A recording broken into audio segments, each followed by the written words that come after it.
नमस्कार दोस्तों, आज एक और पारिवारिक कहानी में मैं आपका स्वागत करती हूँ। आज की कहानी है सास ससुर और पति को पैरों में झुकाने वाली घमंडी बीबी की पति ने अक्ल ठिकाने लगा दी। धनतेरस होने की वजह से बाजार में काफ़ी भीड़ थी। मैं जल्दी से पूजा सामग्री और मूर्तियाँ खरीद कर निकल जाना चाह रही थी। तभी पीछे से एक मीठी आवाज़ ने मेरे पैर रोक दिए। मौसी, मैंने भी मूर्तियों की दुकान लगाई है, देखिए तो सही। मैं पीछे मुड़ी तो देखा सामने राजा खड़ा था। गोरा चिट्ठा सुंदर सुशील नौजवान राजा, जिसे बचपन में मीरा दीदी प्यार से राजा बाबू बुलाती थी। मैं निःशब्द उसे देखती रह गई। मुझे मौन पाकर उसने पुनः मुझे टोका। क्या हुआ मौसी, देखिए तो सही, बड़ी सुंदर मूर्तियां हैं। मैं आपसे ज़्यादा पैसे नहीं लूँगा मौसी। मैं थोड़ी संयत हुई और बोली, ऐसा नहीं है राजा, मुझे पता नहीं था कि तुम काम करने लग गए हो। पढ़ाई पूरी हो गई तुम्हारी? अरे नहीं मासी, मैट्रिक करके मैंने काम शुरू कर दिया। पढ़ने को भी तो पैसे चाहिए ना। और नानी के मरने के बाद पढ़ाई पूरी करूं या पेट की आग बुझाने का काम करूं? कौन सी मूर्ति दे दूं? मेरा मन भारी हो चला था। बुझे मन से मैंने एक लक्ष्मी गणेश की मूर्ति पसंद करके पैक करने को दिया। कितने पैसे हुए राजा? अरे छोड़िए ना मासी, यह मेरी ओर से छोटी सी भेंट, उसने मुस्कुरा कर कहा। कितनी निर्मल थी उसके चेहरे की मुस्कुराहट। मैंने जबरन उसे रुपए पकड़ाए और कहा, पूजा के हैं बाबू, बिना पैसे नहीं लेते। थोड़ी झिझक के साथ उसने रुपए ले लिए। मैं आगे की खरीदारी किए बिना ही घर लौट आई। साथ आई मेरी बेटी गुस्से से फट पड़ी। कहा था ना मैंने मम्मी कि मैं बाजार होकर आती हूँ, सारी शॉपिंग हो जाती हमारी, पर मेरी सुनती कहाँ हैं आप। अब वापस फिर भीड़ में जाकर बाकी का सामान लाना होगा और कल मैं अकेली ही जाऊंगी। लाइए सामान की लिस्ट मुझे दीजिए। मैंने कुछ नहीं कहा, बस चुपचाप से लिस्ट उसे थमा दिया और चुपचाप वहीं कुर्सी पर बैठ गई। मुझे चुपचाप देखकर मेरी बेटी ने अचरज से मेरी ओर देखा और बोली, क्या बात है मम्मी, आपकी तबीयत तो ठीक है ना? चाय लाऊं आपके लिए? मेरी खामोशियों से उसे आश्चर्य हुआ कि आज मैंने उसे कुछ कहा नहीं, वरना हर बार बाजार से आने के बाद मैं उसे चार बातें ज़रूर सुनाती कि तेरी हड़बड़ाहट की वजह से यह सामान रह गया, वह सामान रह गया। परंतु आज मैंने उसे कुछ नहीं कहा। आज मेरा मन थका था। बुझी हुई आवाज़ में मैंने उससे कहा, मैं ठीक हूँ, जा तू जरा चाय बनाना। ठीक है मम्मी कहकर वह किचन में चली गई और मैं तो समय से बहुत पीछे अतीत के गलियारों में पहुंच गई, जहां मैं अपने आप को एक छोटी बच्ची के रूप में देख रही थी।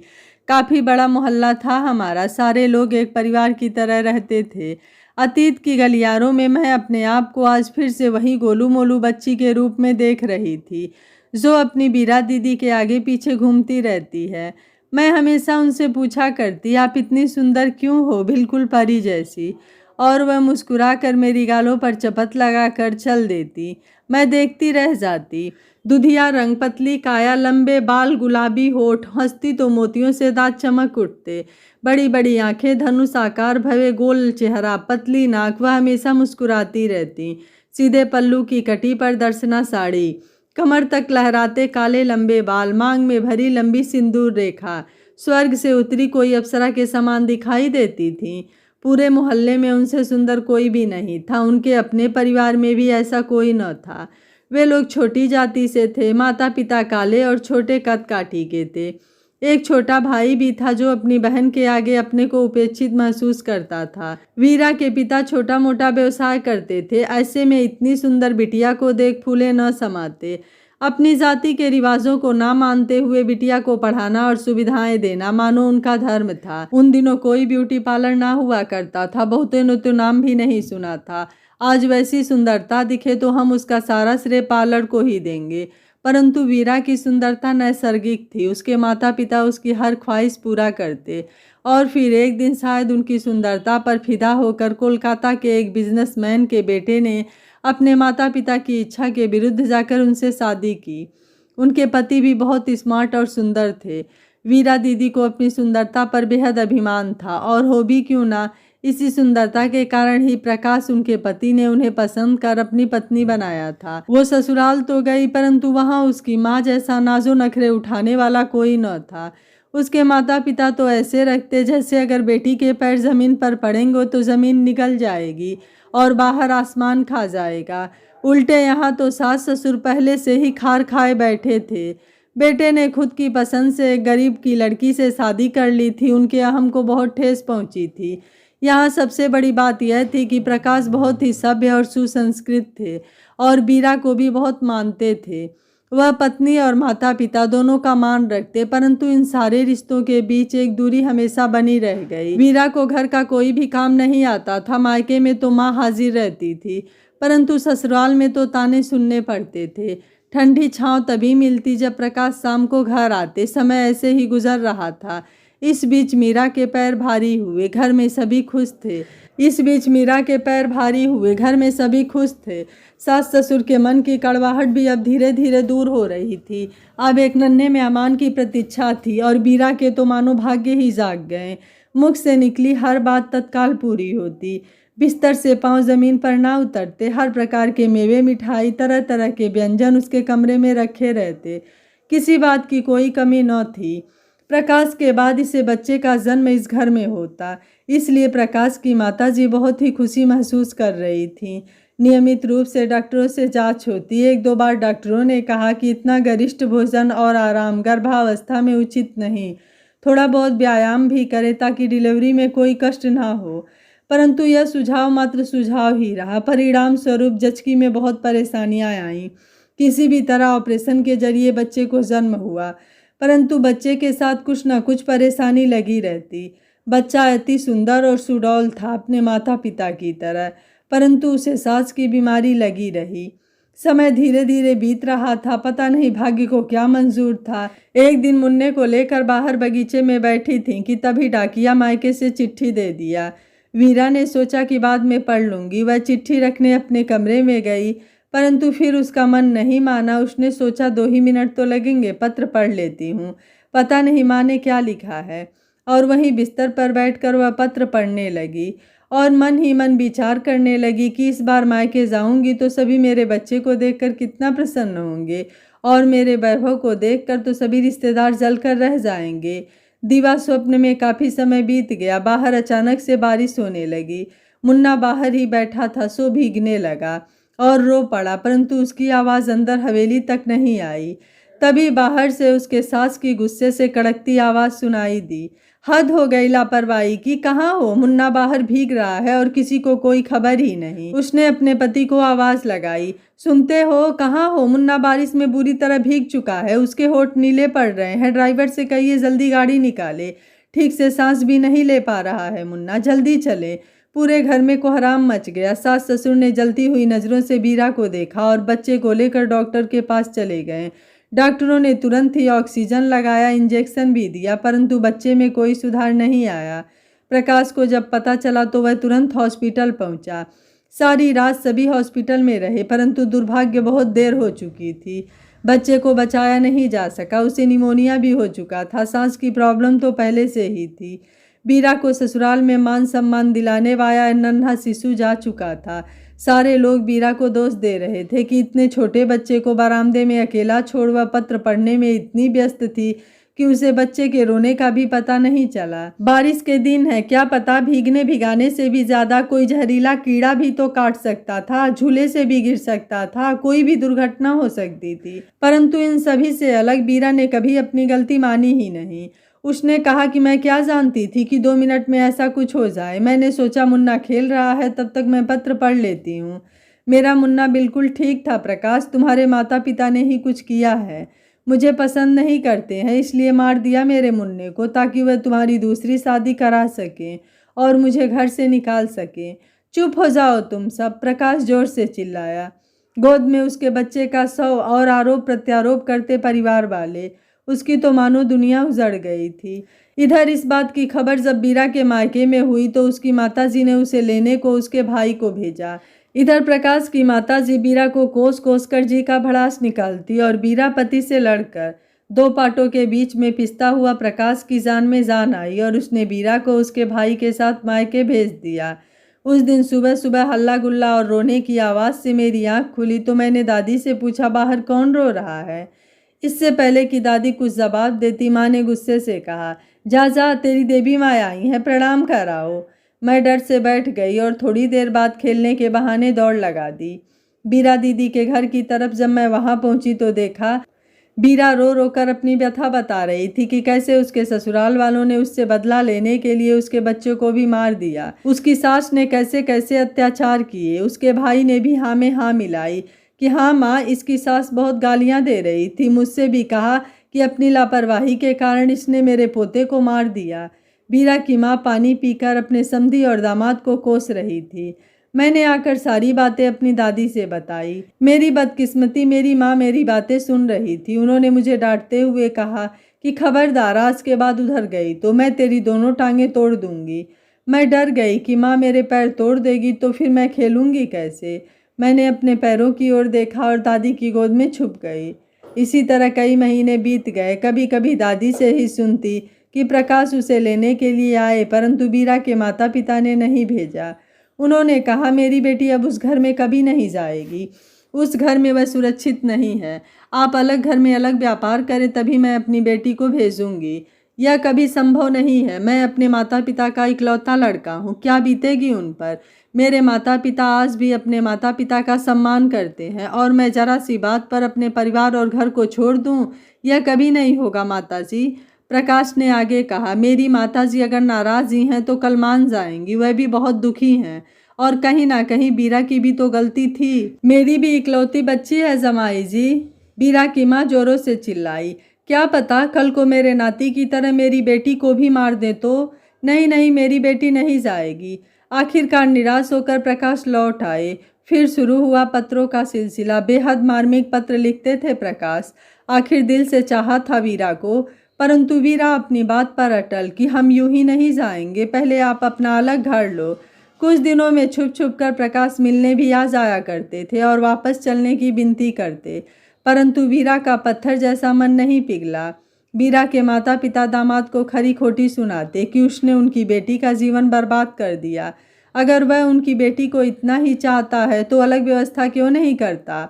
सबकी खरी खोटी सुनकर प्रकाश वापस अपने घर को लौट आता। वहां घर में जब उसके माता पिता को पता चलता है तो वह भी खूब कोसते हैं और कहते हैं कि क्या लड़कियों की कोई कमी है। आज भी कई रिश्ते आ रहे हैं, परंतु यह जोरू का गुलाम सुने तब तो। बेचारे प्रकाश के मन को किसी ने नहीं समझा। साल दर साल गुजरते रहे। प्रकाश कभी तो स्वयं आते और कभी उनके मार्मिक पत्र। वीरा उनके पत्र को पढ़ती और उनके कमजोर मन पर हंसते हुए पत्र के टुकड़े टुकड़े कर फेंक देती।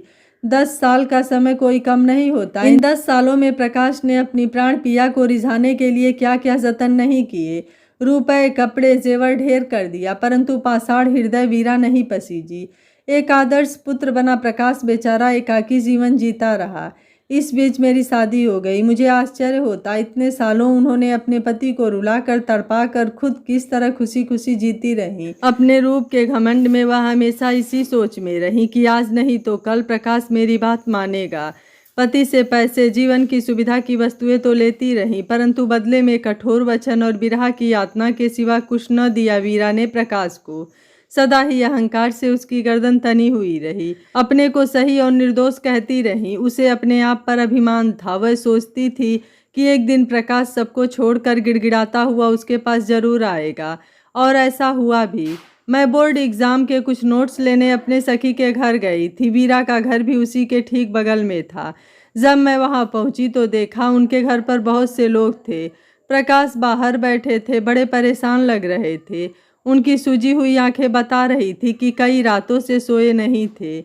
इस बार भी कुछ बुजुर्गों के साथ आए थे अपनी पत्नी को ले जाने के लिए, परंतु उनकी माताजी का वही हाल था। अपनी बेटी को अपनी शर्तों पर भेजना चाहती थी। वीरा के पिता अब कुछ नरम पड़ चुके थे। वह भीतर पिता की तरह अपनी बेटी का घर बसा हुआ देखना चाहते थे। वह अब प्रकाश के साथ थे। उनकी दूरदृष्टि देख रही थी कि अब अगर सही नहीं हुआ तो बहुत बुरा होगा। वीरा दोबारा गर्भ से थी। यह सूचना देकर पिता ने बड़े ही गोपनीय ढंग से प्रकाश को बुलवाया था। उधर प्रकाश के दादा दादी का देहांत हो चुका था और माँ भी बहुत बीमार रहने लगी थी। वह अपने बेटे का घर बसा हुआ देखना चाहती थी। उन्होंने अपने बेटे से अपने पत्नी के सारे शर्तों को मान लेने को कहा, परंतु प्रकाश ने मना कर दिया। उसने अपनी माँ और पत्नी दोनों को बराबर सम्मान दिया। वह शर्त के साथ रिश्ते को नहीं जीना चाहता था।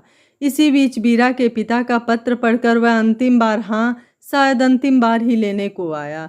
आते वक्त प्रकाश के पिता ने प्रकाश से कहा, बेटा हमारी इच्छा तो अधूरी ही रही कि हम तुम्हारा हंसता खेलता परिवार देख पाते। अब शायद तुम्हारी माँ भी ज़्यादा दिनों की मेहमान नहीं है। उसकी और मेरी यही अंतिम इच्छा है कि हम तुम्हारा परिवार बसा हुआ देखें। तुम लेने जा रहे हो तो उसे लेकर ही आना। अगर वह इस बार भी ना आए तो मैंने तुम्हारा दूसरा विवाह कर देना है, ताकि मरने से पहले हमें शांति मिल सके। इसे मेरी आज्ञा समझो या फिर विनती। कहते हुए दोनों हाथ जोड़ लिया प्रकाश के पिता ने। उनकी आंखें भीग गई थी। अपने पिता को इस तरह टूटा हुआ देखकर प्रकाश का मन दुखी हो गया।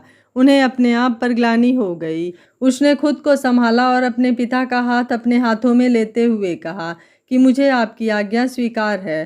परंतु यहाँ आज फिर वही तेवर दिख रहे थे, या यूं कहें कि बीरा का अभिमान पहले से कहीं ज़्यादा बढ़ गया था। वह पुनः गर्भ से जो थी। उसे और उसकी माताजी को पूरा विश्वास था कि दोबारा से पिता बनने की खुशी में वह उसकी बात नहीं काट सकता। वह प्रकाश को टूटकर झुकते देखना चाहती थी और वह देख भी रही थी। उसने फिर से वही पुरानी शर्त रखी, उसे अलग घर और अलग व्यवसाय करना होगा, तभी वह प्रकाश के साथ जाएगी। एक बार पहले ही उसके ससुराल वाले खुन्नस में उसके बच्चे को मार चुके हैं, क्या पता फिर कुछ वैसा ही करें। अब मैं दोबारा से माँ बनने वाली हूँ। सारे बड़े बुजुर्ग समझाकर थक गए, परंतु वह नहीं मानी। अब प्रकाश का धीरज छोड़ रहा था। वह आंखों में आंसू लिए घुटनों के बल बैठ गया और हाथ जोड़कर वीरा से बोला, वीरा मैं तुम्हें अपनी जान से भी ज़्यादा चाहता हूँ, परंतु मेरे माता पिता की तरफ भी मेरा कोई कर्तव्य है। मैं प्यार में स्वार्थी होकर अपने कर्तव्य से मुँह नहीं मोड़ सकता। मेरी माँ मृत्यु शैया पर है। वह मेरा घर बसा हुआ देखना चाहती हैं। मैं वादा करता हूँ तुम्हें कभी कोई कष्ट नहीं होगा। मेरे साथ घर चलो, हम एक नई शुरुआत करेंगे। मैं तुम्हारे साथ हरगिज नहीं जाऊंगी, वीरा लगभग चीखते हुए बोली। मैं दूर खड़ी ये सारी बातें सुन रही थी, सब कुछ देख रही थी। एक घृणा उत्पन्न हुई मेरे मन में बीरा दी के लिए।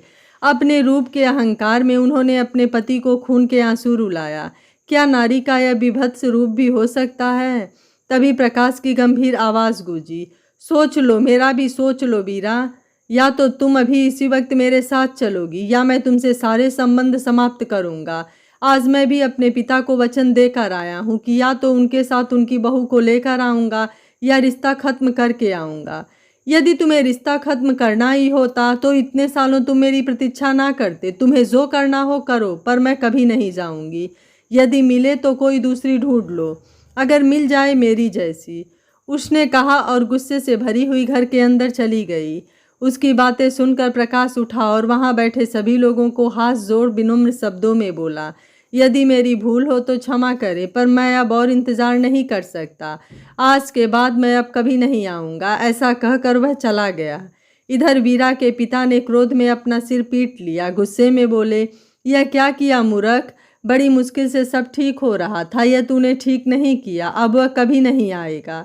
आप अभी ना बाबा क्यों परेशान हो रहे हैं? वह फिर आएगा। आखिर उसे मेरी जैसी कोई दूसरी कहाँ मिलेगी? मिली होती तो क्या इतने वर्षों में मेरा इंतज़ार करता? वह फिर पहले की तरह मुझे मनाने आएगा। और अपने अहंकार में चूर वो रूप गर्विता घर के अंदर चली गई। समय अपनी चाल चलता रहा। कुछ महीने के बाद वीरा ने एक सुंदर बच्चे को जन्म दिया।